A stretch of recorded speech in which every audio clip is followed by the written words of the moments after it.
Hi,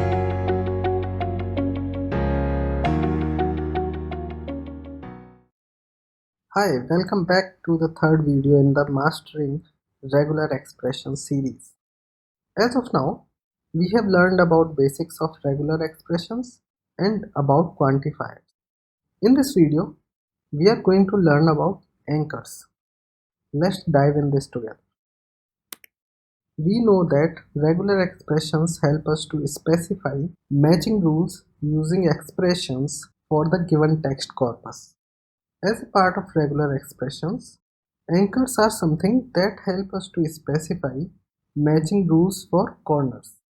By corners, we mean either starting or ending of the elements like words, strings, or lines in the given text corpus. According to etymology, word anchor is derived from the Greek word anchor, which means corners.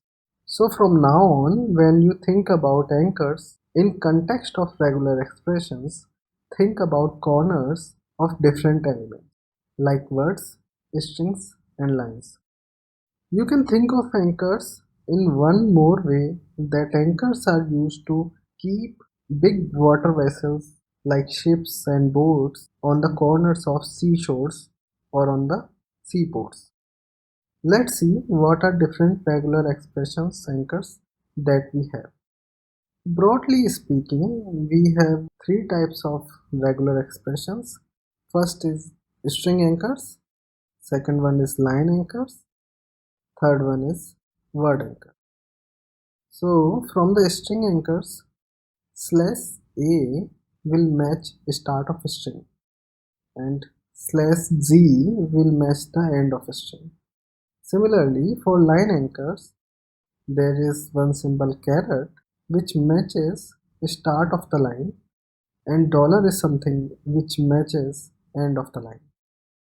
Slash B is something which matches start or end of the words, and slash B is something where slash B, the small one, doesn't match. Let's understand these three types of anchors using our reference website regex 101.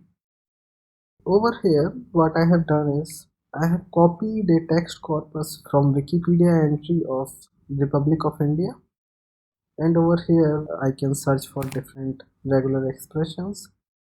So let's start with understanding the string anchor slash A. Slash A is used to match the start of the string. Let's say I want to match India. So what it is doing, it is matching India in the start of a string. If I want to match something else, let's say something else, in the start of a string, this particular regular expression cannot find any match, so it is not highlighting anything. So this is how slash A works, and let's move on to the next string anchor, that is slash G, that is used to match the end of a particular string. So in the end of a string, we can see it is trying to match over here. If I write Delhi, it will match the Delhi. And if I want to see if there is something with name, let's say Myanmar, it doesn't match it. So to match towards the end of a string, we can make use of slash C string anchor. Now the second type that we were having was line anchors. So in the line anchors, let's first see the caret one. Caret matches the start of the line.